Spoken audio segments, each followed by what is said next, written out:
हाँ,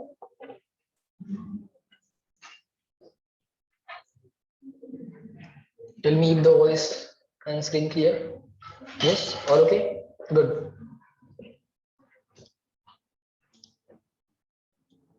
fine. We'll start within a minute.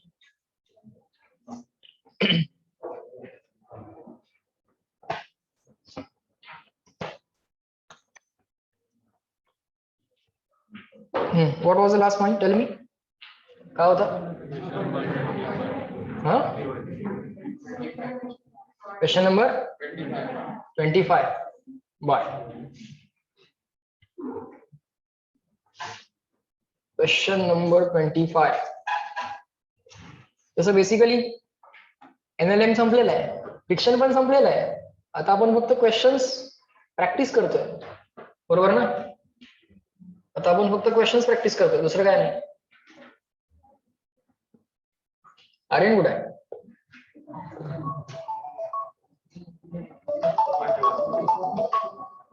हो बसलाय. बरं, दुसरा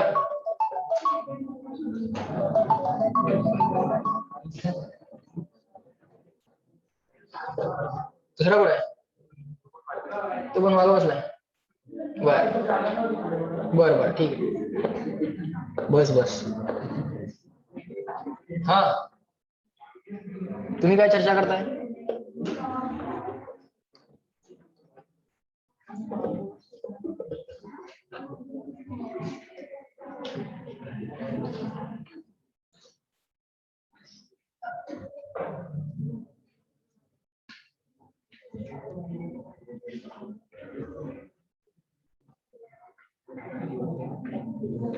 हा,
Okay, can you hear me? Online people, please tell me.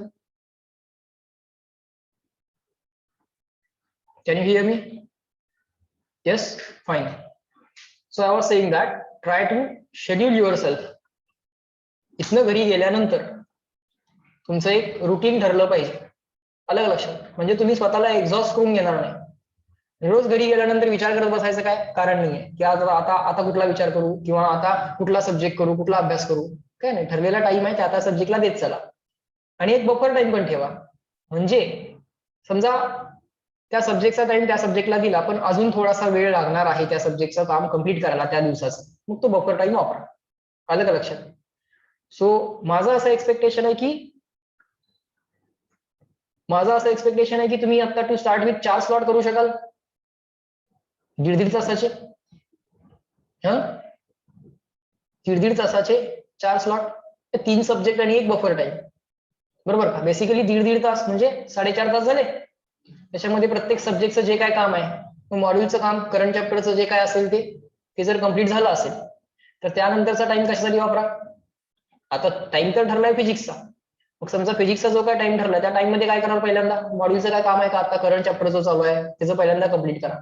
ते जर अप टू डेट असेल तर काय करणार, मागच्या चॅप्टरची रिव्हिजन आणि मागच्या चॅप्टरचे सेट 1 सॉल्व्ह करणं, यासाठी तो टाइम यूज करा. आलं लक्षात? दीड तासानंतर सब्जेक्ट चेंज, तेवढं झालं. आता पुढच्या दिवशी मग समजा 22-23 क्वेश्चन झाले, 4 क्वेश्चन राहिले. समजा फिजिक्सचे 4 आमचं टार्गेट होतं 25 क्वेश्चन करायचे, 4 क्वेश्चन राहिले. पहिला 3 सब्जेक्ट होऊ दे, फिजिक्स होऊ दे, केमिस्ट्री होऊ दे, मॅथमॅटिक्स किंवा बायो होऊ दे, बफर टाइम आहे. मग 4 क्वेश्चन फिजिक्सचे राहिले होते, मॅथ्सचे 5-6 राहिले होते किंवा मॅथ्सचे 2 राहिले होते, फिजिक्सचे 4-5 राहिले होते, ते त्या बफर टाइम मध्ये करा आणि मग त्या दिवसाचं टार्गेट कम्प्लीट करून झोपा. आलं का लक्षात? असं जेव्हा कराल तेव्हा सगळं स्मूथ राहील, गोष्टी कम्प्लीट होतील. वेल बिफोर टाइम तुम्ही प्रिपेअर्ड असाल. पण जेव्हा तुम्ही तुमच्या टाइमचा कंट्रोल घ्याल तेव्हा तुम्ही इंडिपेंडंट व्हाल. समजतंय का? हे सगळं एन्जॉय करतच करायचं आहे, प्रेशर घेऊन करायचं आहे का? नाही. ह्या सगळ्या गोष्टी तुम्ही अभ्यास एन्जॉय करतच करायचा आहे. समजतंय का? नाही आले 4 क्वेश्चन राहू देत, सोडून द्या, पुढे चला 5 क्वेश्चन सोडवा. आलं लक्षात? 4 क्वेश्चन नाही आले पण सगळं फेकून द्यायचं नाहीये. त्यामुळे चिडचिड किंवा राग करून अभ्यास करायचा नाही, कंपल्शन करायला लागले आम्हाला कोणतरी म्हणून आपण करतोय असं नाही आणायचं, असं नाही डोक्यात आणायचं. आलं लक्षात? आम्हाला पाहिजे म्हणून आम्ही करतोय, बरोबर ना? तुम्हाला पाहिजे म्हणूनच करताय ना, तर कंपल्शन केलं तुम्हाला. मग जर एखादी गोष्ट आम्हाला पाहिजे म्हणून आम्ही करतोय, मग एकदम डेडिकेशन केली पाहिजे, प्रचंड डेडिकेशन असलं पाहिजे त्या कामामध्ये. डेडिकेशन आणि कंटिन्युटी या 2 गोष्टी ज्या आपल्याला आत्तापासून प्रॅक्टिस करायची. येते का लक्षात? जसं लेक्चर्स कंटिन्युअसली चालू राहणार आहेत 2 वर्ष, तसं तुमचा अभ्यास कंटिन्युअसली चालू असला पाहिजे. त्याची ती कंटिन्युटी ब्रेक नाही व्हायला पाहिजे. संडे पण बफर टाइम ठेवा, की जे का वीक मध्ये एखादी गोष्ट मागं पुढे झालेली असेल, थोडंसं काम एखाद्या सब्जेक्ट राहायला असेल तर कम्प्लीट करायला, बरोबर. आणि तिसरं म्हणजे जर संडेला काय असंच वेगळं काम जर नसेलच, काय बॅकलॉग वगैरे राहिला नसेलच, तर गोष्टी रिवाइज करायला तो टाइम वापरा. मागचे चॅप्टर्स आहेतच, रिवाइज करा. मी तुम्हाला सांगितलंय, मी कधीही तुम्हाला 6-7 दिवसांचा वेळ देईन आणि सांगेन आतापर्यंत झालेले सगळे चॅप्टर्स टेस्टला असतील म्हणून. येते का लक्षात? मग त्याला तुम्ही केव्हा टॅकल करू शकाल? त्या 7 दिवसांमध्ये टॅकल होणं शक्य आहे का? ते नाही, त्या 7 दिवसांमध्ये टॅकल होणं ते शक्य नाही. पण तेच जर ऑलरेडी त्याचा मॉड्यूल झालाय, सेट 1 झालंय, then it is very much tackleable, आहे की नाही? परत जाल घरी, एक चॅप्टरची नोट, रॅपिड रिडिंग सगळं करून घ्या, लिस्ट ऑफ फॉर्म्युली व्यवस्थित वाचाल, 2 गोष्टी वाचाल, परीक्षा द्याल. येते का लक्षात? क्वेश्चनचे टाईप ऑलरेडी बऱ्याच वेळा प्रॅक्टिस केलेले असल्यामुळे माहित झालेले असतात.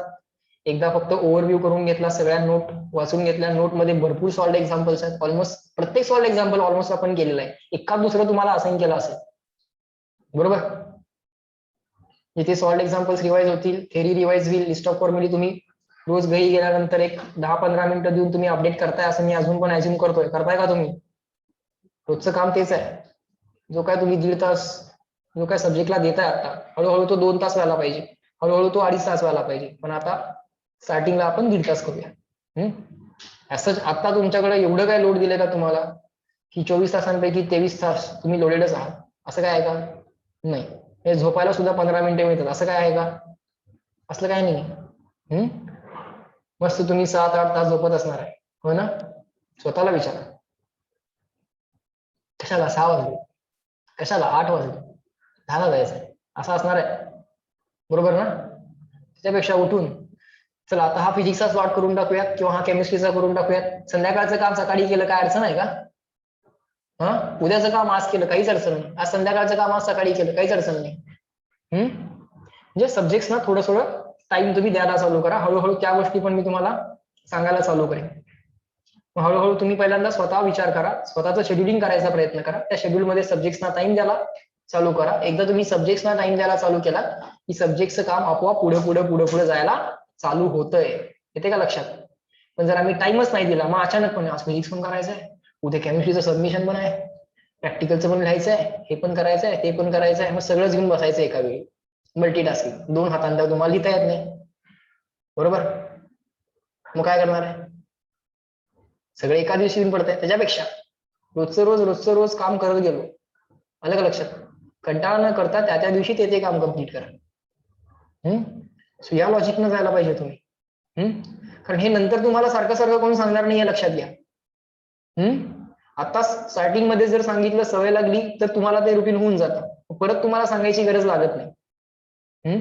12वीत गेल्यावर तुम्हाला कोणी सांगत बसणार नाहीये, कारण तिथे हे अज्युम नसेल की तुम्ही तेवढे मॅच्युअर आहात, तुम्ही स्वतःच्या गोष्टी, स्वतःचा टाइम मॅनेज करायला कॅपेबल आहात, हे सगळं अज्युम केलं जाईल. फक्त शिकवलं जाईल. समजतंय का? टेस्ट घेतल्या जातील. ह्या सगळ्या गोष्टींसाठी तुम्ही प्रिपेअर्ड असणं, आणि ते प्रिपेअर असण्यासाठी काय काय करावं लागेल हे मी तुम्हाला सांगितलं. आले का लक्षात? आजचे काही दिवस आपण कंटिन्युअसली लेक्चरचा स्टार्टिंगचा टाइम या गोष्टींसाठी वापरतोय, तुमच्या लक्षात आलेला असेल. अदरवाईज नुसतं शिकून पुढे जाता आलं असतं, पण तसं नाही आहे ते.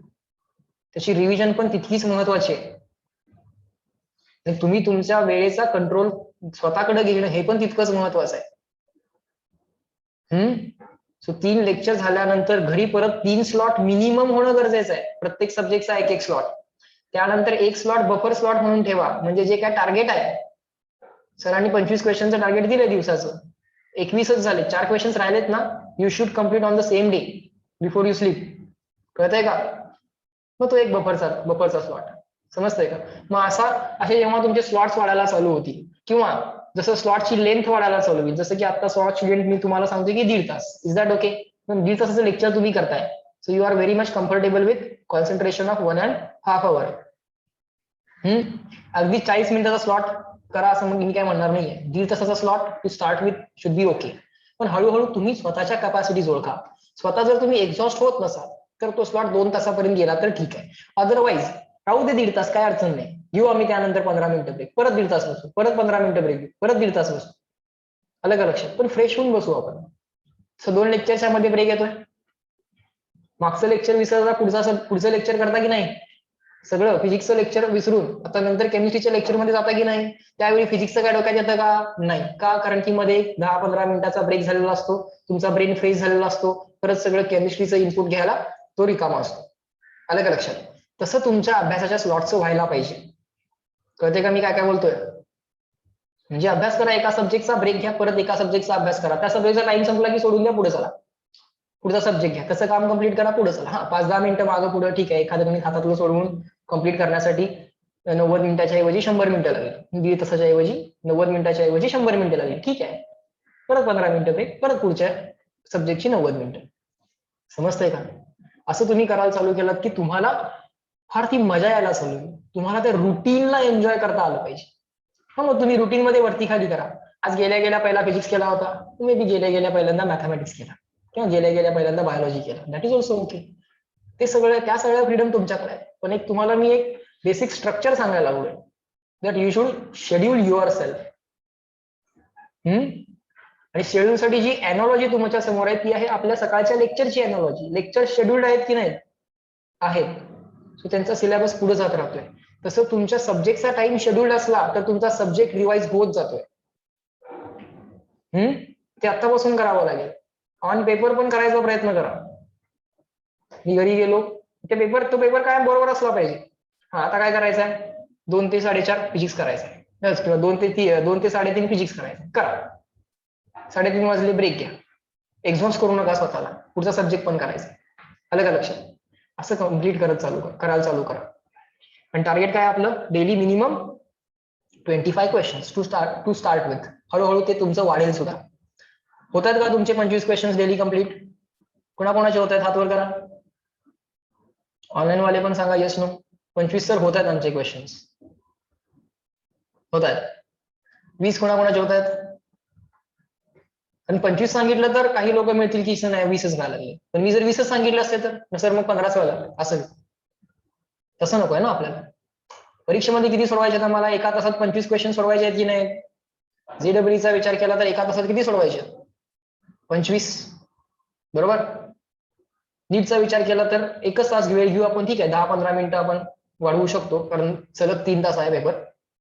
पण तरी पण आपण म्हणताना असं तरी म्हणूयात 1 तास 45 क्वेश्चन्स आणि 1 तास 25 क्वेश्चन्स. बरोबर. ऑफकोर्स त्यातले येणारे क्वेश्चन्स आम्ही पहिल्यांदा करतो, मग नंतर ते डिफिकल्ट वाले क्वेश्चन्स नंतर करायला ठेवतो. अशा पद्धतीने तो फायनल टाइम मॅनेज करतो, ठीक आहे. पण आपण, तुम्हीच मला सांगा, आपण 20 क्वेश्चनचं टार्गेट घेतलं पाहिजे का? नाही, आपण 25 क्वेश्चनचं टार्गेट घेतलं पाहिजे. पण त्यासाठी वेळ किती घ्यायला लागलोय आपण? 1.5 तास. 1.5 तास वेळ, 25 मिनिटं, 1.5 तास वेळ आणि 25 क्वेश्चनचा टार्गेट. बरोबर. मग काय होईल? 25 क्वेश्चन. सर आज जो क्वेश्चनचा सेट आम्ही करत होतो तो थोडासा डिफिकल्ट होता, त्यामुळे 1.5 तासात काय त्याचे 25 क्वेश्चन्स नाही झाले सर. बरोबर आहे, पहिल्यांदा सॉल्व्ह करताना नाही होणार, पण दुसऱ्यांदा सॉल्व्ह करताना तोच सेट, तिसऱ्यांदा सॉल्व्ह करताना तोच सेट, चौथ्यांदा सॉल्व्ह करताना वाढेल की नाही मग स्पीड? वाढणार की. ह्या सगळ्या गोष्टी केव्हा होणार? पहिल्यांदा करताना मे बी नाही मॅनेज होणार 25, पण ठीक आहे ना, 20 तर झालं. पण लेट द टार्गेट बी 25. संडेला कम्प्लीट करा. राहिलं ना वीक मध्ये तुमचं 5 दिवसाचं. मी तुम्हाला सांगितलं मी तुम्हाला 5 दिवस काम देणार आहे. I am expecting right now 125 questions per day. असं 125 क्वेश्चन्स इन अ वीक. 5 दिवसाचं काम तुम्हाला दिलेलं आहे. 6वा दिवस एक टेस्ट मध्ये जाईल तुमचा. 7वा दिवस संडेला मी काय तुम्हाला टास्क द्यायला लागलोय का? काहीच नाही. मग नाही झाले 125 क्वेश्चन्स 5 दिवसात, 100 तर होतील का नाही? पुढचे जे काय 25 भरून काढायचे संडेला भरून काढू शकताय की नाही? हे सगळं तुम्ही आत्तापासून करायला सुरुवात करा. बरं. सो आता आपण लेक्चरकडे जाऊयात. आजचं, उद्याचं, परवाचं लेक्चर, त्याच्यामध्ये आता आपण पूर्णपणे फिजिक्स बाकी काही डिस्कशन करणार नाही. Next question.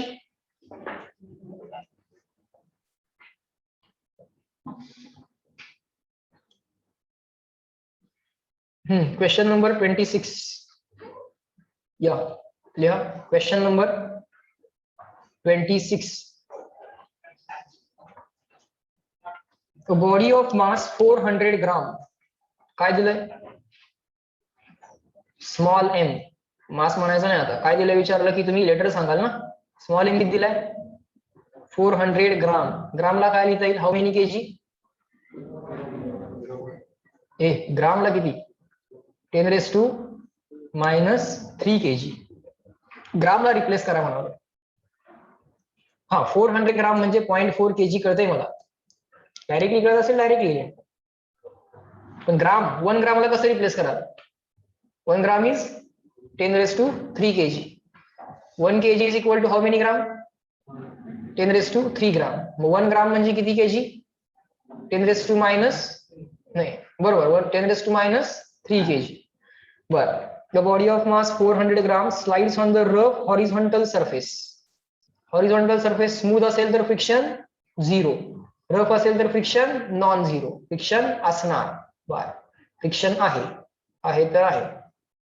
पुढं एक ब्लॉक आहे of mass equal to 400 gram is sliding on the rough, slides on the rough horizontal surface. If the frictional force is 3 Newton. बरं, हा स्लाइड होतोय, समजा याची मोशन राईटवर्ड आहे, हा चाललाय राईटला, स्लाइड व्हायला लागलाय ना. बर. त्याच्यावर फ्रिक्शन किती आहे? किती दिलंय आम्हाला फ्रिक्शनची व्हॅल्यू? 3 न्यूटन. बर. पुढं find angle made by the contact force on the body with the vertical. Bit number A. काय विचारले? find angle made by contact force with vertical.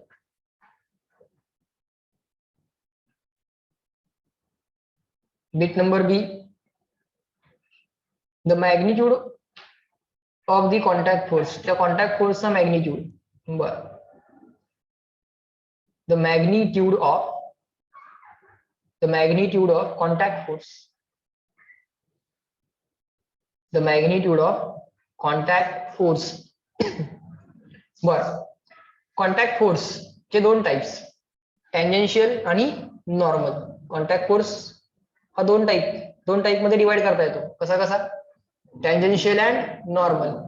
Friction म्हणजे सरफेसला टँजेन्शियल आणि नॉर्मल रिएक्शन म्हणजेच नॉर्मल. सो याच्यावरती आणखीन एक फोर्स असणार, कुठला? Normal reaction. सो या ब्लॉक वरती ऍक्ट होणारे सगळे फोर्सेस आपण पहिल्यांदा ड्रॉ करूया. कुठले ब्लॉक वरती ऍक्ट होणारे सगळेच्या सगळे फोर्सेस? नॉर्मल रिएक्शन, mg आणि हा फ्रिक्शन.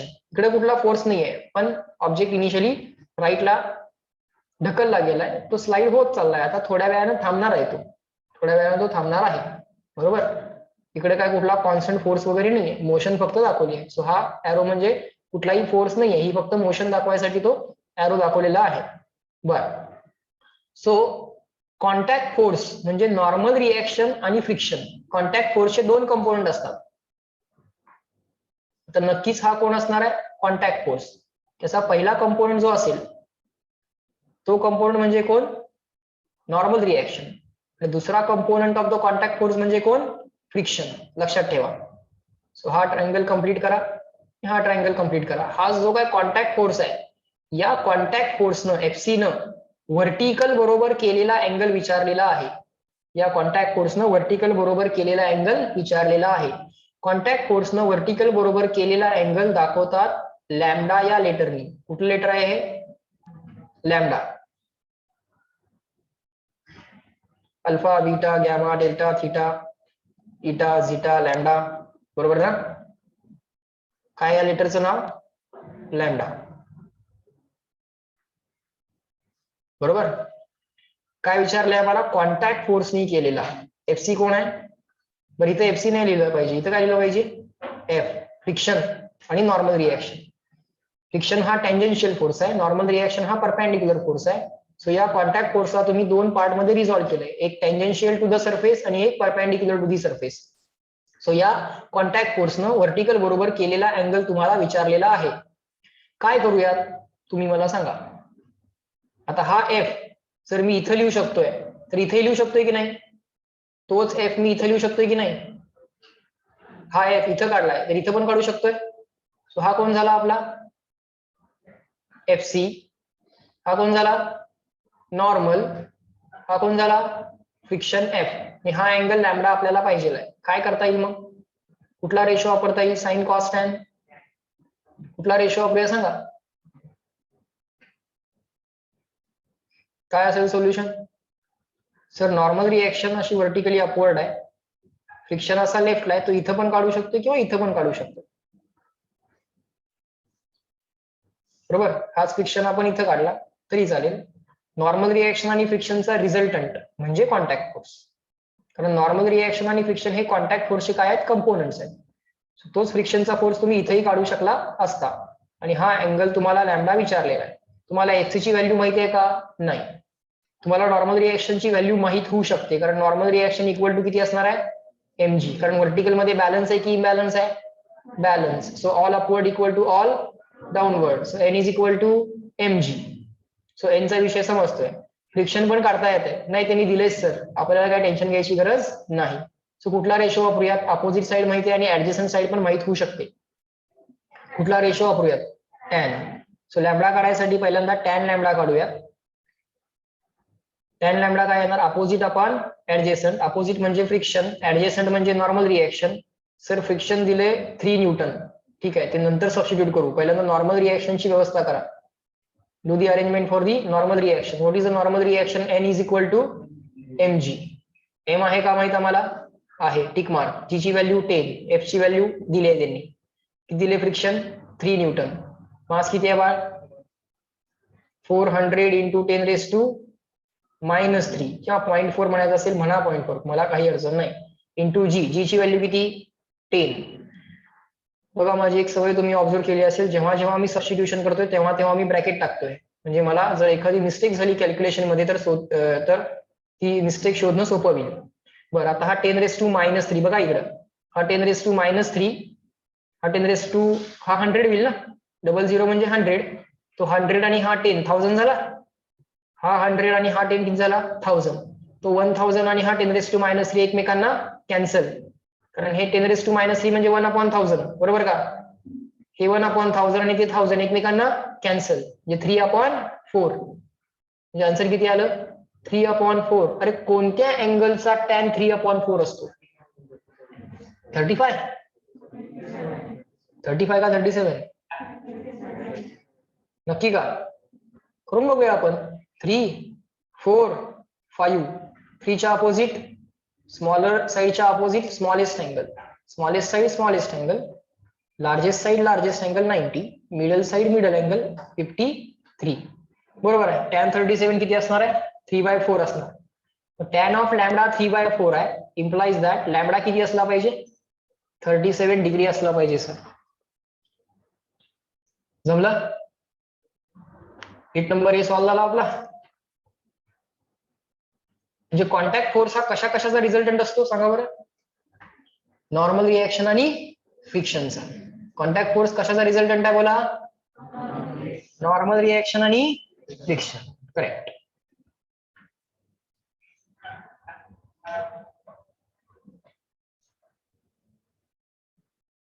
या अँगल लॅम्बडालाच अँगल ऑफ फ्रिक्शन असंही म्हणतात. काय म्हणतात? अँगल ऑफ फ्रिक्शन असं त्याचं एक नाव आहे. कॉन्टॅक्ट फोर्सनं व्हर्टिकल बरोबर केलेला अँगल. कॉन्टॅक्ट फोर्सनं व्हर्टिकल किंवा नॉर्मल रिएक्शन म्हणा. कॉन्टॅक्ट फोर्सनं नॉर्मल रिएक्शन बरोबर केलेला अँगल म्हणजे काय? Angle of friction. लक्षात ठेवा.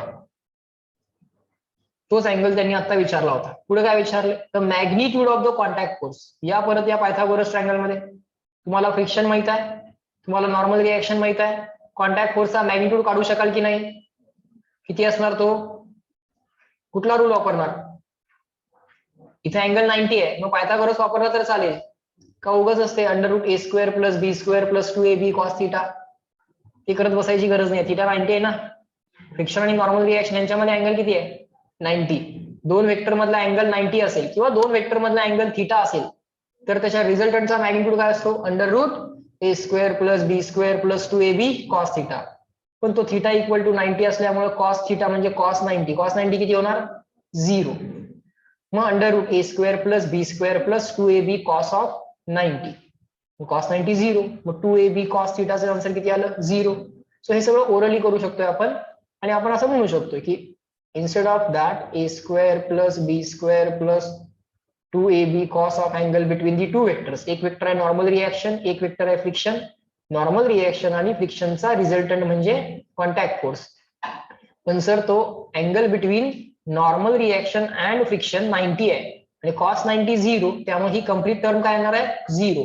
नुसतंच आन्सर √a² + b² हे ओरली म्हटलं असतं तरी चाललं असतं. कळतंय का?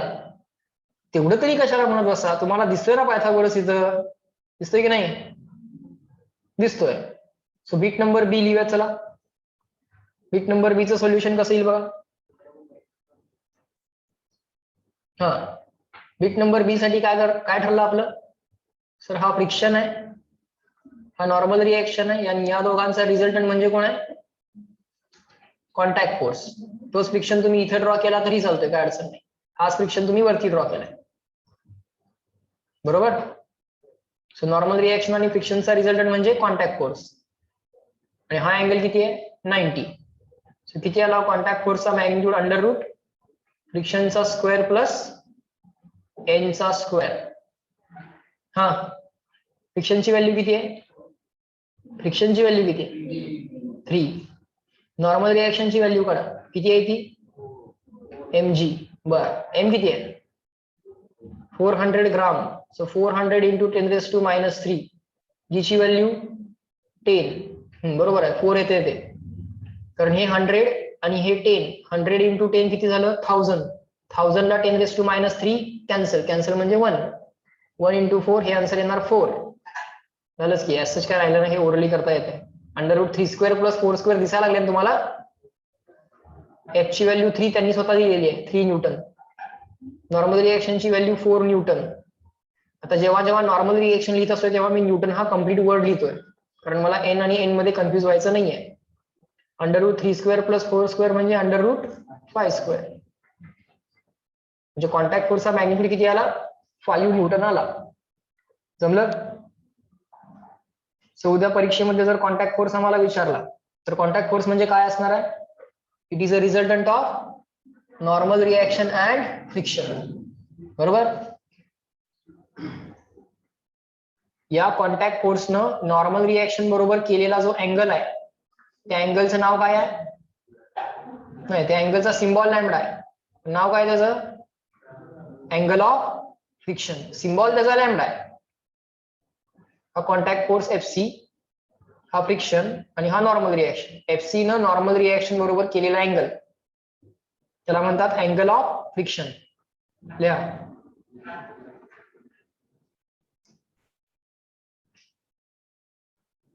angle between FC and normal reaction is called angle of friction. Is called angle of friction. Bar. Online people up to this reply in the chat box, clear and written, so that we can move on to next point. So horizontal surface वरचे questions संपले सगळे. Friction वाले horizontal surface वाले question संपले. Rough horizontal surface होता. आता rough incline surface असणार आहे आणि फ्रिक्शन पण असणार आहे. त्याच्यावरचे क्वेश्चन्स बघू. इंटरेस्टिंग आहे सगळं.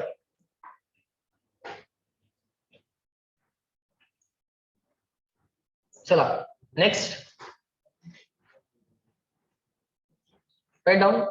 Motion on rough incline plane. Smooth आहे की रफ आहे? रफ म्हणजे फ्रिक्शन असणार. Motion on rough incline plane. ठीक आहे, बघूया.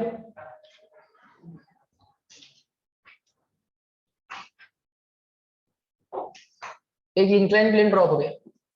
हे हॉरिझॉन्टल, इन्क्लाइन प्लेन.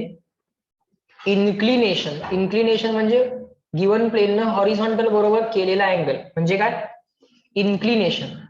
आता यांनी तिथं थिटा वगैरे काय नाही दिलं, त्यांनी इथे लिहिले अल्फा. ठीक आहे, अल्फा तर अल्फा, आम्हाला काही अडचण नाही. पाहिजे तो सिम्बॉल ऑफ. इथे एक ब्लॉक ठेवूयात. बरोबर? या ब्लॉकची एफबीडी इथंच काढूयात. आता या ब्लॉकची एफबीडी इथंच काढूयात. बरोबर? ब्लॉक वरती आम्ही कुठलाही फोर्स अप्लाय केलेला नाहीये. तो ब्लॉक स्वतःहून खाली येऊ शकतो. The block can slide on itself.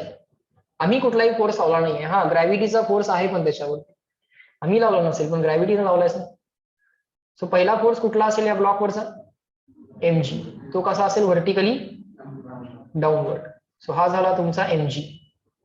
बरोबर? तुम्ही हा ट्रायंगल कंप्लीट करून इथे अँगल 90 येतोय. बरोबर ना? हा ट्रायंगल जर कंप्लीट केला तर हा अँगल अल्फा, हा 90, तर हा अँगल किती असेल? शिकलोय आपण बऱ्याच वेळा. तो 90 मायनस अल्फा. आणि बरोबर या प्लेनला एक परपेंडिक्युलर लाईन आपण ड्रॉ करतो. जेव्हा जेव्हा प्लेनवाले क्वेश्चन्स येतात तेव्हा आपण काय करतोय? सगळे वेक्टर्स कसे रिझॉल्व्ह करतोय? पॅरलल टू प्लेन आणि परपेंडिक्युलर टू प्लेन. सो ही डायरेक्शन आहे परपेंडिक्युलर टू द प्लेन. ही डायरेक्शन कशी आहे? Perpendicular to the plane. बर, आता हा प्लेन आणि ही लाईन, या हा टोटल अँगल किती आहे? 90. त्यातला हा किती? 90 मायनस अल्फा. मग हा किती असला पाहिजे? अल्फा. मग mgचा हा जो काही कंपोनेंट असेल त्याला आपण मुद्दाम डॉटेड लाईन मध्ये काढूया. कंपोनेंट सगळे डॉटेड मध्ये काढूया. हा कंपोनेंट कोण असेल? हा,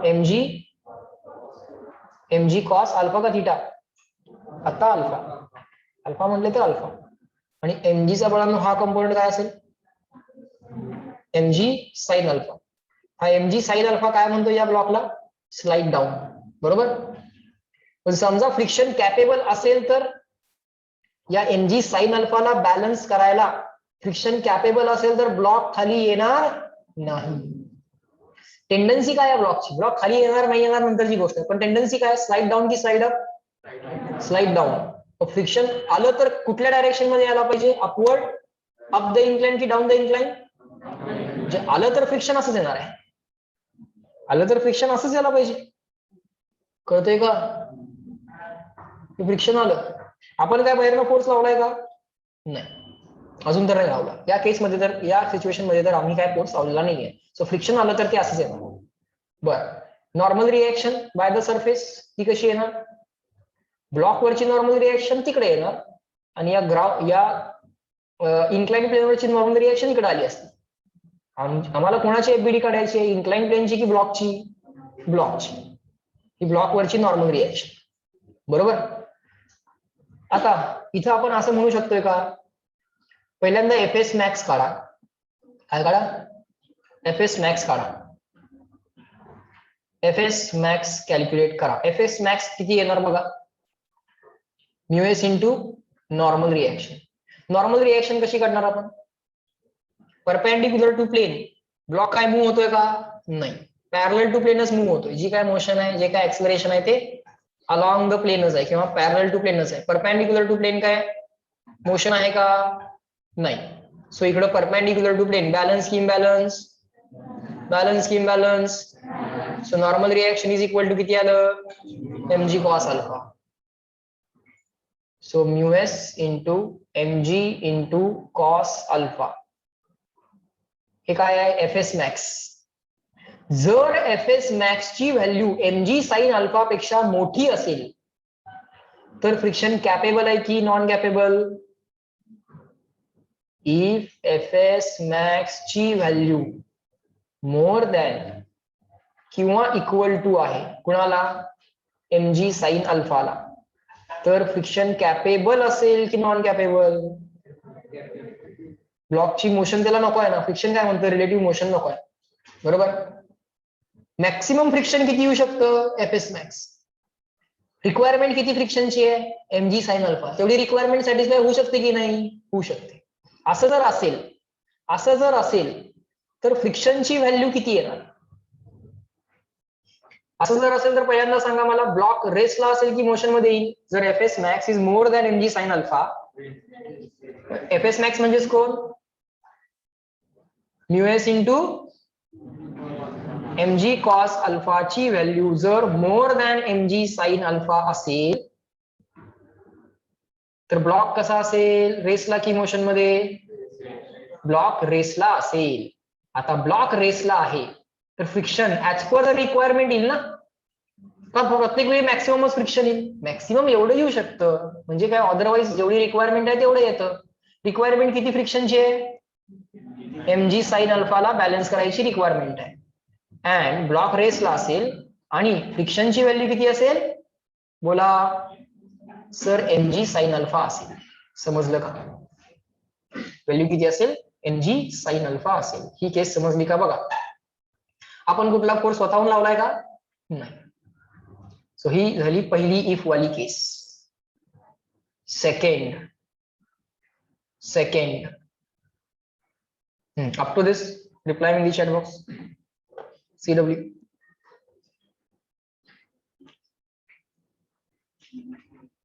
FBD आपणच काढली, mg ला आपणच रिझॉल्व्ह केलं, फ्रिक्शनची डायरेक्शन आपणच डिसाइड केली. आलं तर कुठल्या डायरेक्शन मध्ये येईल?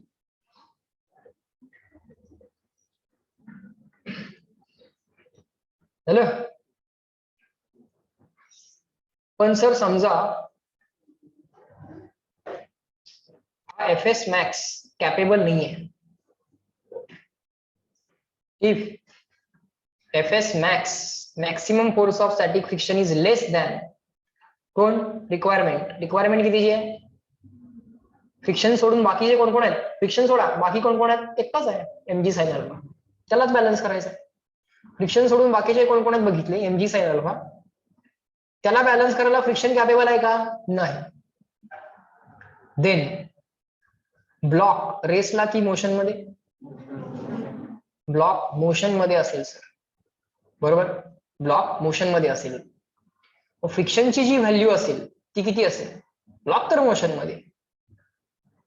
मॅक्सिमम फ्रिक्शन तुम्हाला mg sin अल्फाला बॅलन्स करू शकत नाही, रिक्वायरमेंटला सॅटिस्फाय करू शकत नाही. ब्लॉक तर मोशन मध्ये आला, मग फ्रिक्शनची व्हॅल्यू किती असेल? कायनेटिक फ्रिक्शन, बरोबर का?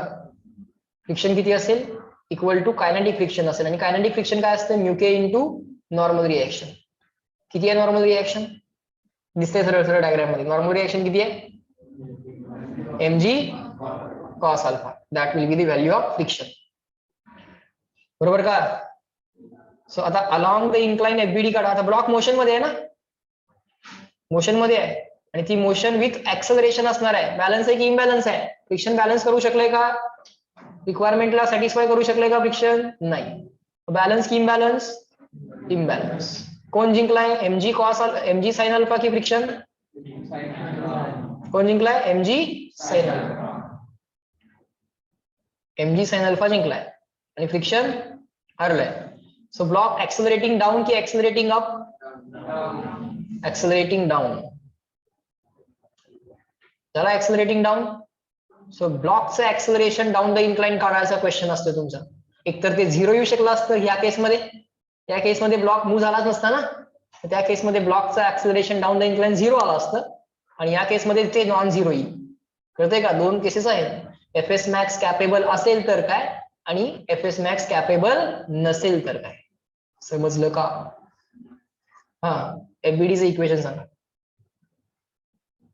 Net downward force MA is equal to all down the incline minus all up the incline, बरोबर का? सर आम्हाला ऍक्सलरेशनची व्हॅल्यू पाहिजे आहे. ठीक आहे, काढूया. फ्रिक्शनची व्हॅल्यू किती? म्युके इंटू नॉर्मल रिएक्शन. अरे पण नॉर्मल रिएक्शन किती आहे? mg cos alpha.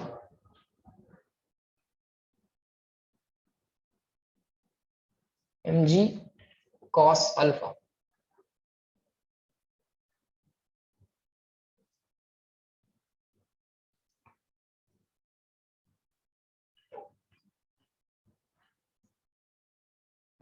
किती आली ऍक्सलरेशनची व्हॅल्यू डाऊन द इन्क्लाइन? करता येते असले क्वेश्चन आम्हाला. MA ची व्हॅल्यू आली, A ची व्हॅल्यू किती येईल मग? M न डिवाइड करा, M न डिवाइड करा, काय आलं? g sin alpha minus mu k into g पण कॉमन कडे आहे, g in the bracket sine alpha minus m ला एम कॅन्सल झालं ना, m m m m common आलं, कॅन्सल झालं. A is equal to g sine alpha minus mu g cos alpha. G पण common काढला. बर, समजा त्यांनी म्यूके आणि म्यूएस सेपरेट सेपरेट दिला नाही तर काय करायचं?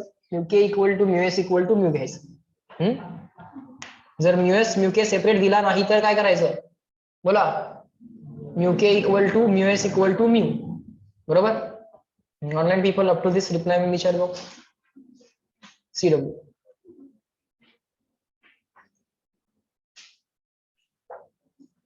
झालं का बघा? या केसमध्ये तर ब्लॉक रेस्टलाच आहे. या इफ वाल्या केसमध्ये एफएस मॅक्स कॅपेबल आहे, फ्रिक्शन कॅपेबल आहे ब्लॉकला रेस्ट ठेवायला. ठीक आहे. आता काय करूया? अजून एक केस घेऊया, ज्या केसमध्ये आपण मुद्दाम या ब्लॉकवरती फोर्स लावूया. काय करूया? आपण मुद्दाम या ब्लॉकवरती फोर्स लावूया आणि या ब्लॉकला काय करूया? ऍक्सलरेटिंग अप द इन्क्लाइन करूया. काय करूया? ऍक्सलरेटिंग अप द इन्क्लाइन. लिहा. नेक्स्ट केस. काय नाही, आपण केसेसचे अनालिसिस करायला. आतापर्यंत आपण काय केलंय? हॉरिझॉन्टल आणि व्हर्टिकल केलंय. आता आपण काय करायला लागलोय? अलॉंग द इन्क्लाइन आणि परपेंडिक्युलर टू इन्क्लाइन करायला लागलो. समजतंय का? आतापर्यंत काय करत होतो? हॉरिझॉन्टल आणि व्हर्टिकल फोर्सेस घेत होतो, बॅलन्स करत होतो, इम्बॅलन्स करत होतो, बरोबर. आता काय करणार आहे? काय नाही, अलॉंग द इन्क्लाइन आणि perpendicular to incline balance imbalance विचार करायला लागलो, बरोबर. जसं व्हर्टिकल मध्ये बॅलन्स होता तसं इथं परपेंडिक्युलर टू इन्क्लाइन काय असणार आहे? बॅलन्स. जो काही इम्बॅलन्स असेल तो अलॉंग द इन्क्लाइन. आणि परपेंडिक्युलर टू इन्क्लाइन काय? बॅलन्स की इम्बॅलन्स? बॅलन्स. बरोबर का? हेच आता आपण करायला लागलो. ठीक आहे. सो अजून एका केसला अनालाइज करूयात. हे इन्क्लाइन प्लेन, हे ग्राउंड, अँगल ऑफ इन्क्लिनेशन किंवा नुसतंच इन्क्लिनेशन पण म्हणतात. इन्क्लिनेशन म्हणजे ऑलवेज अँगल विथ काय असतो, हॉरिझॉन्टल. सो इन्क्लाइन प्लेन न अँगल विथ द हॉरिझॉन्टल किती गेला घेऊयात, alpha beta gamma delta theta किती दिले त्यांनी, ते अल्फा म्हणतात. ठीक आहे. ब्लॉक घेऊया इथं, अगदी जवळ येऊ नका, सगळं अगदी जवळ जवळ काढायचं नाही, मुद्दाम ब्लॉक इथं वरती काढायचा लांब. हा ब्लॉक जो आहे का नाही, या ब्लॉक वरती आपण स्वतः फोर्स लावणार आहे. आपण स्वतः लावलेला फोर्स त्याला आपण म्हणूयात कॅपिटल एफ. काय म्हणूया, कॅपिटल एफ. हा आमचा जो काही कॅपिटल एफ फोर्स आहे याच्या इन्फ्लुएन्सच्या अंडर आम्हाला माहित आहे की हा ब्लॉक ऍक्सेलरेटिंग अप आहे, ऍक्सेलरेटिंग अप द इन्क्लाइन आहे. सो आता ते ऍक्सेलरेशन नक्की किती ते आम्हाला पाहिजे आहे, ते आम्हाला पाहिजे. सो या केसमध्ये आम्हाला सगळं अनालिसिस करायचं आहे. या ऍक्सेलरेशनचा आम्हाला फॉर्म्युला मिळवायचा आहे. सांगा एफबीडी मध्ये कुठले कुठले फोर्सेस आणि कुठल्या डायरेक्शन मध्ये, फोर्सचं नाव आणि कुठल्या डायरेक्शन मध्ये. mg downward. बरोबर. mg चा विषय लगेच संपवून टाका. हा अल्फा, तर हा किती 90 मायनस अल्फा. आता हे along the incline direction already draw केलेलीच आहे. ही डायरेक्शन काय असेल, परपेंडिक्युलर टू इन्क्लाइन. हा अँगल किती असेल, अल्फा. हा अल्फा, हा डबल लाईन काढलेला 90 मायनस अल्फा, हा वाला अल्फा. हा mg चा कंपोनंट कोण असेल, mg कॉस अल्फा. हा mg चा कंपोनंट कोण असेल, mg साइन अल्फा. आता मी सांगायला लागलो ना की एफ ची व्हॅल्यू mg साइन अल्फा पेक्षा जास्त आहे. फ्रिक्शन सोडून बाकीच्यांचा विचार करायचा. काय सांगितलंय मी, फ्रिक्शन सोडून बाकीच्यांचा विचार करायचा. फ्रिक्शन सोडून बाकीच्यांचा विचार केला आणि मी तुम्हाला दिलंय, it is given that the value of F is more than mg sine alpha. So ब्लॉकची टेंडन्सी काय असेल, मूव्ह अप की मूव्ह डाऊन, मूव्ह अप. बरोबर. ब्लॉकची टेंडन्सी काय असेल, मूव्ह अप. बिकॉज फ्रिक्शन सोडून बाकीच्या लोकांचा विचार केला तर असं लक्षात येतं की because of this F f is more than mg sin alpha. So because of this f and mg sin alpha, ultimately the block has a tendency to move up. Move up होईल की नाही होईल ती नंतरची गोष्ट आहे. आता friction कोणाची मदत करायला येणार आहे, कॅपिटल एफ ची की mg sin alpha ची, mg sin alpha ची. कारण फ्रिक्शन सेल्फ ऍडजस्टिंग आहे, स्वतःची डायरेक्शन स्वतःच ठरवत आहे, मॅग्निट्यूड पण स्वतःच ठरवतोय.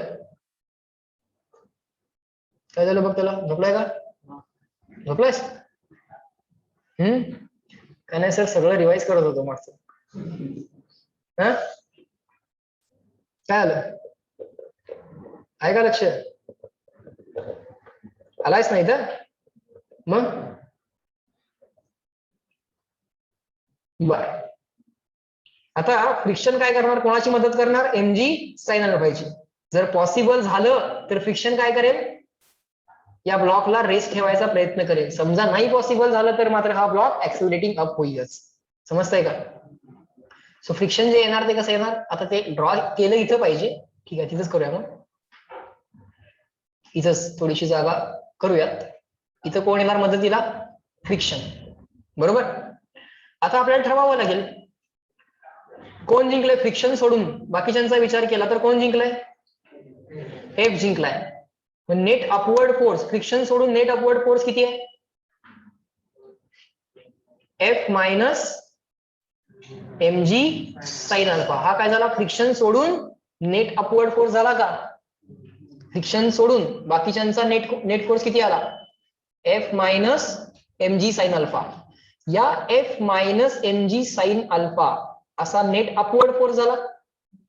त्याला जर बॅलन्स करायची कॅपॅसिटी फ्रिक्शन कडे असेल, म्हणजे एफ एस मॅक्स ची व्हॅल्यू जास्त आहे समजा याच्यापेक्षा, तर ते बॅलन्स होणार आणि ब्लॉक रेसलाच राहील. बोला येस नो, येते का लक्षात? हा आला का नाही तुमचा, नेट किती आला, F minus mg sine alpha. Net upward किती आला, किंवा net up the incline force किती आला, F minus mg sine alpha. त्याला जर बॅलन्स करायची कॅपॅसिटी तुमच्या फ्रिक्शन कडे असेल म्हणजे काय, एफ एस मॅक्स ची व्हॅल्यू याच्यापेक्षा जास्त आहे किंवा इक्वल आहे. तर ब्लॉक कसा असेल, तर ब्लॉक कसा असेल, रेसला असेल. अरे रेसला असेल तर बॅलन्स लिहिणार की imbalance, balance. So all of the incline is equal to all down the incline. All of the incline कोण कोण आहेत, F is equal to all down the incline कोण कोण आहेत, mg साइन अल्फा आणि मदतीला आलेलं फ्रिक्शन. देअरफॉर मग फ्रिक्शनची व्हॅल्यू किती आली असती, F minus mg sine alpha. बरोबर ना, फ्रिक्शन कुणाला बॅलन्स केलं, एफ मायनस mg साइन अल्फालाच तर बॅलन्स केलं ना. आलं का लक्षात. म्हणजे असं जर झालं तर दुसरी केस पॉसिबल आहे. बघूया दुसरी केस. त्या दुसऱ्या केससाठी तुम्हाला अजून एक फोर्सचा विचार करावा लागेल. आता तो कोण असेल, नॉर्मल रिएक्शन. तो कळतो नॉर्मल रिएक्शन किती येणार, सरळ सरळ दिसते. All forces all upward equal to all downward circle. Normal reaction equal to mg cos alpha. बरोबर. केस 2, समजा net force of the incline other than friction, friction सोडून नेट फोर्स जो येणार तो किती येणार, F minus mg sine alpha. हा net force of the incline हा समजा जास्त आहे कोणापेक्षा, फ्रिक्शनच्या मॅक्सिमम व्हॅल्यू पेक्षा. तर मात्र काय होणार, मोशन. ब्लॉक काय येणार, मोशन मध्ये येणार. अप की डाऊन, अप द इन्क्लाइन की डाऊन द इन्क्लाइन, हा अप द इन्क्लाइन.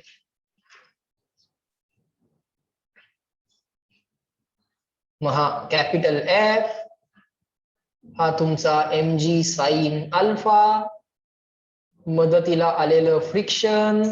बरोबर का. आणि ब्लॉक अल्टिमेटली मोशन मध्ये आहे. आणि तरी सुद्धा कोण जिंकलेला आहे, कॅपिटल एफ. तरी सुद्धा कोण जिंकलेला आहे, कॅपिटल एफ. आणि ब्लॉक ऍक्सेलरेटिंग अप द इन्क्लाइन. ते ऍक्सेलरेशन आम्हाला पाहिजे आहे. काय काय करू सांगा. ma इज इक्वल टू हा all forces up the incline minus all forces down the incline. कोण कोण, अरे पण ब्रॅकेट टाकायला राहिला की, नाहीतर प्लस मायनस चुकणार. बरोबर का. All of the incline minus bracket मध्ये ऑल डाऊन द इन्क्लाइन. कोण कोण, mg sine alpha plus friction. Friction कुठला असणार, स्टॅटिक की कायनेटिक, कायनेटिक. जर mu K mu S separate दिला नाही तर mu K equal to mu S equal to mu. तर या मायनस नात मल्टिप्लाय करून घेतो, ब्रॅकेटचा विचार सोडून देते. हे सगळं तुम्हाला कळतंय. काय काय येणार बघा, mg sine alpha minus F. घ्या ना एफ डायरेक्टली, परत कुठं मायनस एफ लिहित बसता. एफ किती असणार, म्यू के इंटू नॉर्मल रिएक्शन. तर पुढचं सगळं वरली होतंय. नॉर्मल रिएक्शन किती, तर बघा बॅलन्स दिसतोय ना, परपेंडिक्युलर टू इन्क्लाइन बॅलन्स आहे की imbalance, always balance. So normal reaction परत ब्रॅकेट टाका. जेव्हा जेव्हा सबस्टिट्यूशन करताय तेव्हा ब्रॅकेट टाकत चला. नेक्स्ट स्टेपला काढला तरी चालेल, पण जेव्हा जेव्हा सबस्टिट्यूशन करताय तेव्हा ब्रॅकेट टाकत चला. किती आला, mg cos alpha by mg cos alpha. मला पाहिजे ए ची व्हॅल्यू. सो राईट साइडला m न डिवाइड करा. So capital F upon m minus g sign alpha minus, बरोबर. काय तुम्हाला यातनं मायनस जी कॉमन काढायचं असेल काढा. उत्तर तर झालेलं आहे. आलं का लक्षात. पाठ करा म्हटले का, नाही हे पाठ करणार आहे. उद्या परीक्षेमध्ये मुद्दाम मी काय करणार, या ब्लॉकला खाली ढकलणार मीच. हे पाठ केलेलं काय उपयोगाचं राहणार नाही. का सांगतो, कारण मी खाली ढकलायला लागलो, ब्लॉकची टेंडन्सी डाऊन द इन्क्लाइन झाली तर फ्रिक्शन स्वतः अप द इन्क्लाइन येते. मग कसं सॅटिस्फाय होईल, समजतंय का. फ्रिक्शनची तीच तर गंमत आहे ना.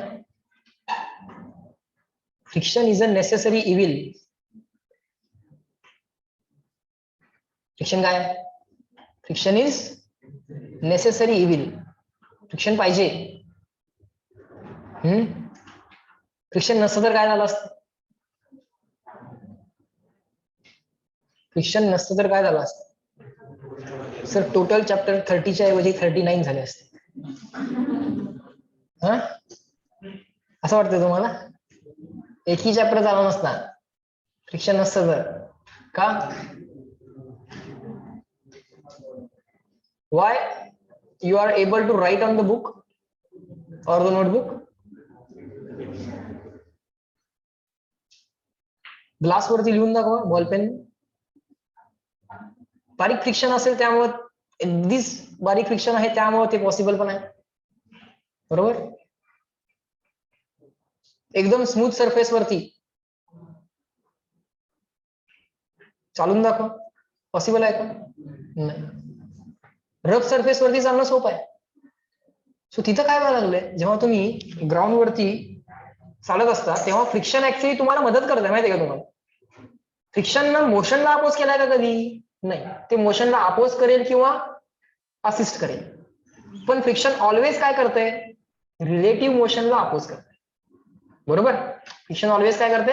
रिलेटिव्ह मोशनला अपोज करते.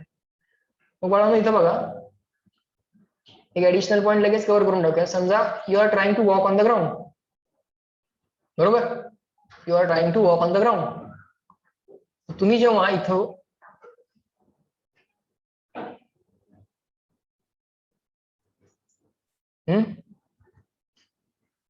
इथे तुमचे शूज. बरोबर? आता इथं विचार करा, why you are able to walk on the ground. Why you are able to walk on the ground, त्याचा विचार करूयात. इथं जे काय फ्रिक्शन आहे, इथं जर फ्रिक्शन नसतं तर हा जो काय तुमचा पाय तो मागे गेला असता, बिकॉज तुम्ही या ग्राउंडला मागं जा म्हणून सांगताय. बरोबर की नाही? मला सांगा ना, इथं जेव्हा इंटरलॉकिंग होईल दोन सरफेसेसच्या डिप्रेशन्स आणि इलेव्हेशनचं इंटरलॉकिंग होईल का नाही? इथं जेव्हा जमिनीवर पाय ठेवता तेव्हा काय होतं? दोन सरफेसेसच्या इलेव्हेशन्स आणि डिप्रेशन्सचं इंटरलॉकिंग. आठवतंय का सगळ्या स्टार्टिंगचं लेक्चर? झाले इंटरलॉक. आता तुम्ही काय करताय? आता तुम्ही सांगताय या ग्राउंडला मागं जा. बरोबर का? म्हणजे याच्यावरती ऍक्शन झाली, तुम्हाला रिएक्शन मिळणार. वरच्या सरफेस वरती काय मिळणार?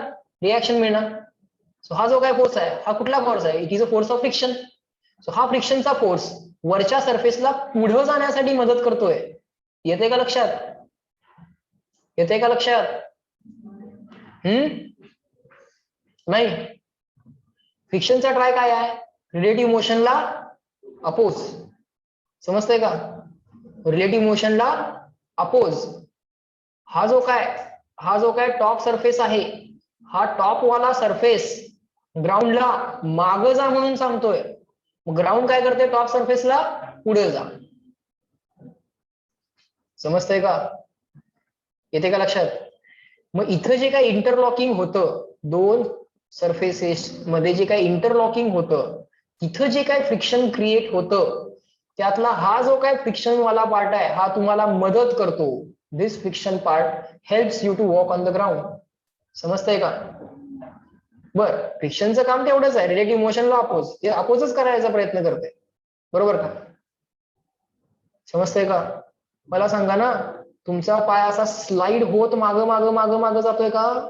नाही. त्या एका ठिकाणीच असतोय. नंतर तुम्ही पाय उचलताय, लक्षात घ्या. तुम्ही स्लाइड होत पुढे चाललाय का ग्राउंड वरती? नाही. तुम्ही स्लाइड होत मागं चाललाय का? नाही. तुम्ही त्या एकाच ठिकाणी असता. होय की नाही? कुणी मॅनेज केलं एकाच ठिकाणी तुम्हाला? Friction. You are not allowed to slide on the ground.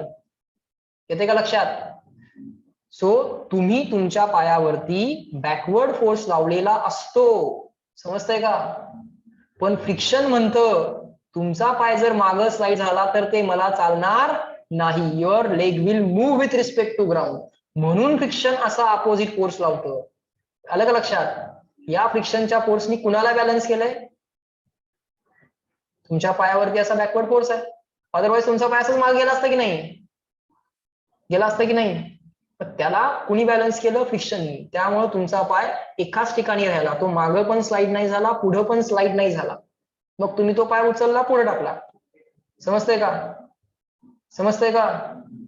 नाहीतर जर फ्रिक्शन नसतं तर पहिला पाय उचलला तर मागच्या पायावरती अशी जर ऍक्शन रिॲक्शन जर झाली, हा मागे येईल.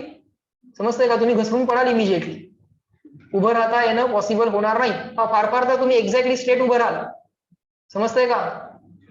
पण जसं दुसरा पाय तुम्ही पुढे टाकायचा प्रयत्न कराल तसं या पायावरती ऍक्शन रिॲक्शन होतील. इंटरनल फोर्सेस जनरेट कराल ना तुम्ही बॉडीमध्ये, ऍक्शन रिॲक्शनचे फोर्सेस. मग हा पाय मागं घसरून तुम्ही पडाल. समजतंय का? जर फ्रिक्शन मदतीला नाही आलं तर ते फ्रिक्शन असते म्हणून हा पाय जागच्या जागी तिथं राहू शकतो. समजतंय का? म्हणजे स्मूथ सरफेस असतं तर वॉकिंग इम्पॉसिबल झालं असतं. स्मूथ सरफेस वरती वॉकिंग इम्पॉसिबल आहे. समजतंय का? बर. So friction is necessary evil. बऱ्याच गोष्टींमध्ये ते उपयोगी पण येत आहे. अजून कुठले ऍप्लिकेशन सांगू शकता फ्रिक्शनचे? अजून काय ऍप्लिकेशन फ्रिक्शनचे? बरं, नेसेसरी तर कळालं. इव्हिल काय? पेट्रोलचे जे काही पैसे जातात, ultimately energy created with the help of the petrol किंवा इंजिनने जी काही एनर्जी क्रिएट केलेली आहे, that entire energy is wasted against the work or against the force of friction. फ्रिक्शनच्या अगेन्स्ट आम्हाला ते वर्क करावं लागतं. नंतर आपण बघणार आहे चॅप्टर, याच्या पुढचा चॅप्टर आहे वर्क एनर्जी पॉवर म्हणून आहे, तेव्हा तुमच्या लक्षात येईल. फ्रिक्शन एनर्जी वेस्ट करतो, बरोबर करते की नाही? फ्रिक्शन मध्ये जी काही एनर्जी वेस्ट होते ती in the form of heat बाहेर पडते, बरोबर. तुम्ही तुमचे हात जर एकमेकांवरती घासले, if you rub your hands together, what will happen? You can feel that heat. So your energy, तुमच्या बॉडीमध्ये जी एनर्जी आहे ती तुम्ही कुठल्या फॉर्म मध्ये वेस्ट करायला लागलाय? हीटच्या फॉर्म मध्ये वेस्ट करायला लागलाय. व्हेकल्स मध्ये एनर्जी वेस्ट झाली, अल्टिमेटली पेट्रोल संपलं, परत भरायचे म्हणजे पैसे लागतात. पैसे देणं कधी वाईट? वाय गेले ना पैसे. सो फ्रिक्शन कमीत कमी पाहिजे. मग आम्ही फ्रिक्शन रिड्यूस करायला काय करतो? जिथं मुव्हिंग पार्ट्स आहेत, स्लाइडिंग पार्ट्स आहेत, तिथं आम्ही फ्रिक्शन कमी करायचा प्रयत्न करतो. So there are ways to reduce the friction. You may use the ball bearing असतं ना, बघितलंय का? सायकल मध्ये बघितलं असेल तुम्ही. त्या गोष्टी पण आहेत. So there are methods. किंवा ग्रीस लावलं जातं बघा, so that two surfaces can slide over each other smoothly. Grease लावलं जातं, ऑइल लावलं जातं, ऑइलिंग केलं जातं मुव्हिंग पार्ट्सचं. सो बऱ्याच गोष्टी आहेत, त्या सगळ्या गोष्टी आपण at the end of the chapter बघू. पण फ्रिक्शन असा गमतीशीर विषय आहे. So friction is called as necessary evil. Friction नसतं तर बऱ्याच गोष्टी अडचणीच्या झाल्या असत्या. काहीतरी केलं असतं सोडा आपण, फ्रिक्शन नसतं तर. पण बऱ्याच गोष्टी अडचणीच्या पण झाल्या असत्या. So it is necessary but it is evil also. कारण बऱ्याच गोष्टींमध्ये एनर्जी जी काय वेस्ट होते ती अगेन्स्ट फ्रिक्शन होते. लॉस ऑफ एनर्जी येतो कारण नसताना. चला, एक्झाम्पल नंबर 27 लिहा. Example 27. Try to solve this along with me. लिहा बाळांनो. हा, बोलू नको. A 20 kg box is gently placed on the rough inclined plane of inclination 30 degree with the horizontal. काय दिलंय? ब्लॉकचं मास दिलंय 20 kg. is gently म्हणजे slowly, हळूच ठेवलाय.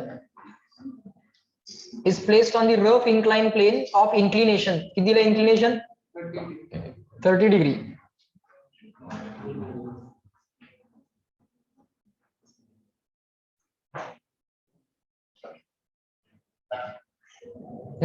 inclination किती दिलाय? अल्फा किती दिलाय? 30 डिग्री. बर. The coefficient of sliding friction दिलाय, म्हणजे म्यूएस दिलाय की म्यूके दिलाय? म्यूके. कायनेटिक फ्रिक्शन म्हणजे स्लाइडिंग फ्रिक्शन किती दिलाय? Between the box and the plane is, box आणि इन्क्लाइन प्लेन, हा बॉक्स 0.4 युनिट असते का त्याला? म्यूके म्यूएस ला युनिट नाही, it is unitless. Find the acceleration of block down the incline. करा, तुम्हीच करा. Find acceleration of block down the incline. A block down the incline ऍक्सिलरेट होतोय असं म्हणतायत, खरोखर होतोय का ते व्हेरीफाय करा. एफएस मॅक्स कॅपेबल आहे नाही आहे बघा ते, आणि मग ठरवा. कारण तो ठेवताना हळूच ठेवलाय, सोडलेला नाही आहे तो जोरात. हे डाऊन द इन्क्लाइन वाला ऍक्सिलरेशन विचारतायत, बघा जमते का.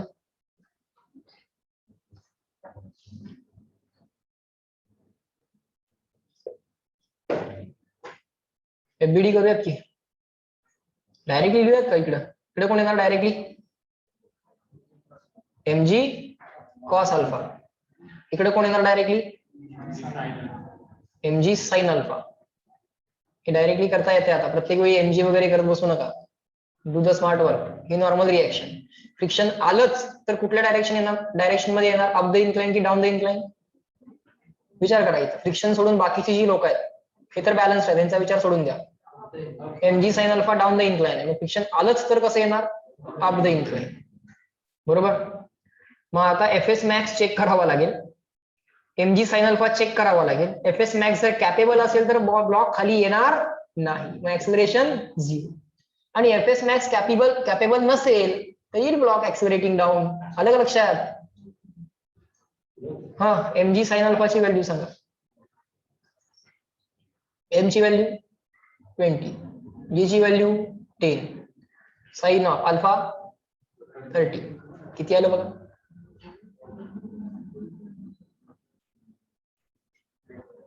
100 न्यूटन. एफएस मॅक्स चेक करा, मॅक्सिमम फ्रिक्शन किती येऊ शकतं गरज पडली तर. Sir mu s into normal reaction एवढं येऊ शकतं बघा. म्यूएस दिलाय का त्यांनी आम्हाला, नाही दिलं. दिला तर नाही, काय करायचं मग.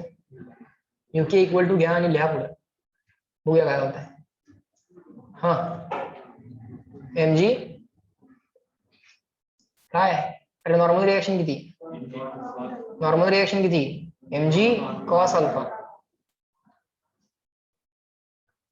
कदा पॉइंट नाही समजला त्यावेळी सांगायचं, कारण आता शिकवण्याचा पाठ काय असंच राहिला नाही, आपण फक्त अप्लाय करतोय. ती गणित सोडवायला लागलोय आपण मागचे 2-3 लेक्चर. किती येते ते, किती येतोय, लेस येते मोर येते. mg साइन अल्फा पेक्षा चेक करा. m ची व्हॅल्यू किती आहे 20, g ची व्हॅल्यू 10, cos 30 किती,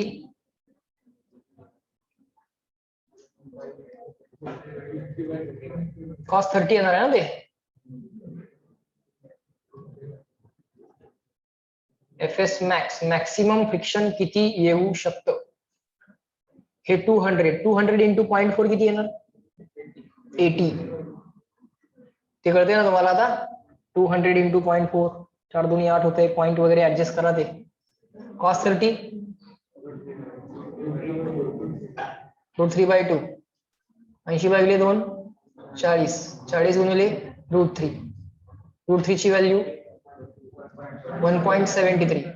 आता इथं कम्पेअर करायची काही गरज नाही आहे. मला सांगा ही व्हॅल्यू किती आहे, 100 जास्त की 40 इंटू 1.73 जास्त.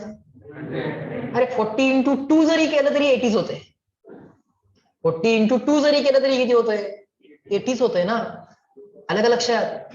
आणि ही तर व्हॅल्यू 2 पेक्षा लेस आहे, म्हणजे आन्सर हे 80 पेक्षा लेस आहे, एवढं तरी कन्फर्म आहे का नाही. अरे जी व्हॅल्यू 80 पेक्षा लेस आहे ती 100 पेक्षा पण लेसच आहे. सो काय लक्षात आलं, सर एफएस मॅक्स ची व्हॅल्यू ही लेस आहे कुणापेक्षा, mg साइन अल्फा पेक्षा. बरोबर. सो फ्रिक्शन कॅपेबल आहे की non capable, non capable. So block rest मध्ये असणार की मोशन मध्ये असणार, डाऊन द इन्क्लाइन की अप द इन्क्लाइन, ऍक्सिलरेशन असणार. मोशन जी आहे ती युनिफॉर्म मोशन नाही, डाऊन द इन्क्लाइन ऍक्सिलरेशन. ठीक आहे, काढा एफबीडी. आता इकडे कोण, mg साइन अल्फा. इकडे कोण, एफ के. आता एफ के मोशन आहे. किती आलं ऍक्सिलरेशन सांगा. आता मी पण सॉल्व्ह करतो, तुम्ही सॉल्व्ह करा. एफ के ला म्यू के इंटू एन करा, इथंच लिहितो. Therefore MA is equal to mg sin alpha minus fk. Therefore MA is equal to mg sin alpha काढलाय ना आपण डायरेक्टली, किती काढलाय 100 न्यूटन काढलाय, मायनस fk. fk किती असणार μk into n. So MA is equal to 100 minus μk into n. Normal reaction किती आहे mg cos अल्फा आहे बघा ती. बरं ते आन्सर आहे इथं आपल्याकडे, तेच आहे ना हे म्यू के इंटू एस आणि म्यू एस इंटू म्यू के इंटू एन आणि म्यू के इंटू एन आणि म्यू एस इंटू एन सेमच आहे ना. म्यू के म्यू एस सेमच घेतलाय आपण, म्हणजे एफ एस मॅक्स ची व्हॅल्यूज म्हणजे एफ के आहे. कळते का तुम्हाला?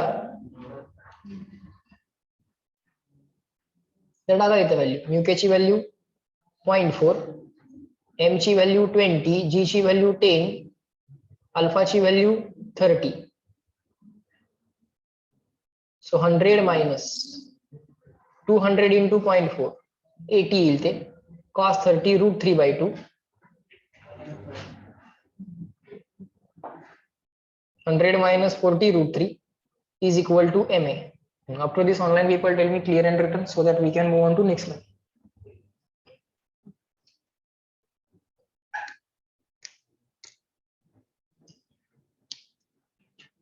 फोर्टी रूट थ्री काढूया की काढा ते 40 रूट 3 किती येते.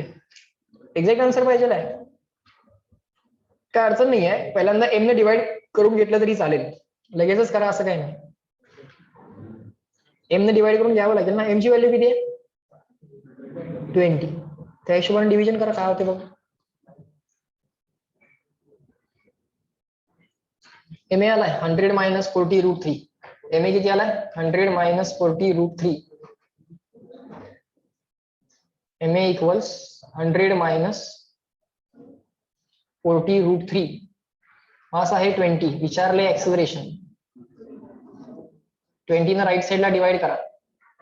100 अपॉन 20 5, 40 अपॉन 20 2.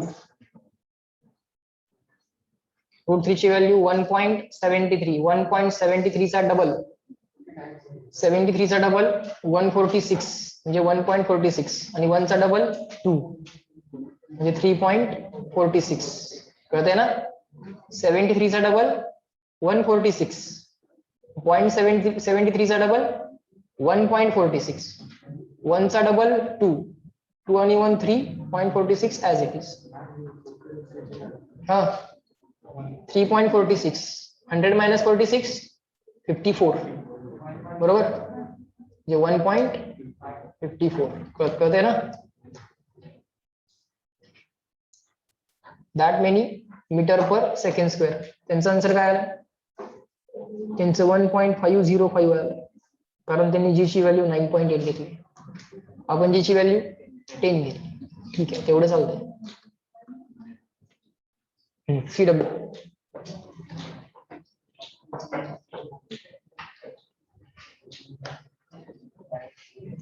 बोला बाळांनो, ऑनलाईन पीपल टेल मी, समजतंय का आजचं काम. Solve example 28 your task. करू शकाल तुम्ही, ऑलरेडी डिस्कस केलेला आहे तो पॉइंट, तो टाईप. हा वही पुस्तक ठेवू नका, सांगितल्याशिवाय ठेवायचं नाही. लेक्चर आहे अजून, डिस्टर्बन्स नको आहे मला.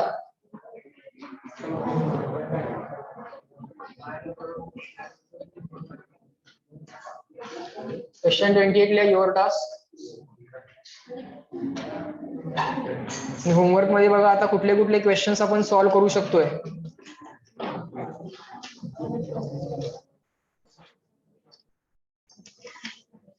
एक्सरसाइज 1 मधले घेऊन घ्या ते सुद्धा. बोलणं नको आहे आपापसात. कुठे आहे वही पुस्तक, उघड ते, काढ पटकन वही पुस्तक, दप्तर ठेव बाजूला.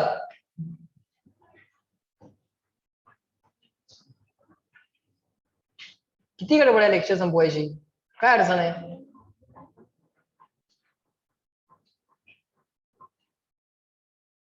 काही गडबड करू नका.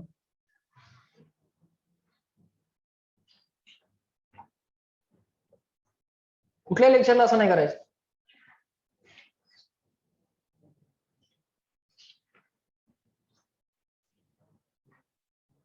हा, एक्सरसाइज 1 मधले क्वेश्चन आता तुम्ही कुठले कुठले सॉल्व्ह करू शकता बघा. आज तारीख किती आहे? हा, 6 ऑक्टोबर. ऑक्टोबर 6. एक्सरसाइज 1 मधले क्वेश्चन्स 26 पासून 31 पर्यंतचे करू शकताय. कायनेटिक वाले पण करू शकताय. 39 पर्यंतचे करू शकताय. सो क्वेश्चन 26 to 39 एवढे करू शकतो एक्सरसाइज 1 मधले. एक्सरसाइज 2 मधले आपण फोर्सेस आणि टेन्शन रिझॉल्व्ह करता येतात, तुम्हाला काय अडचण नाहीये.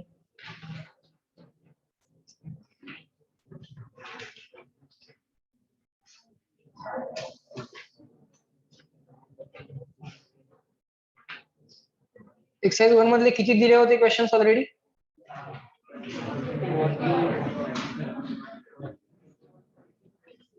21 पर्यंत, 27 पर्यंत दिले होते काय? हा, 1 मधले 21 होते, 2 मधले 27. बर, त्याच्यानंतर फ्रिक्शन आहे ना. त्याच्यानंतर फ्रिक्शन वाले क्वेश्चन्स आहेत 28 टू, यस हे क्वेश्चन्स करू शकता तुम्ही 28 टू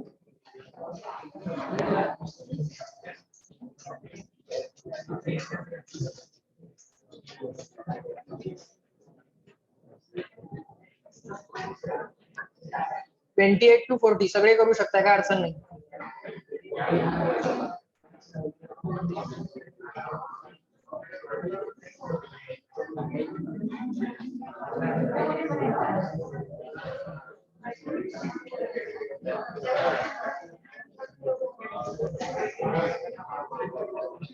एक्सरसाइज 1 मधले क्वेश्चन 27 टू 39.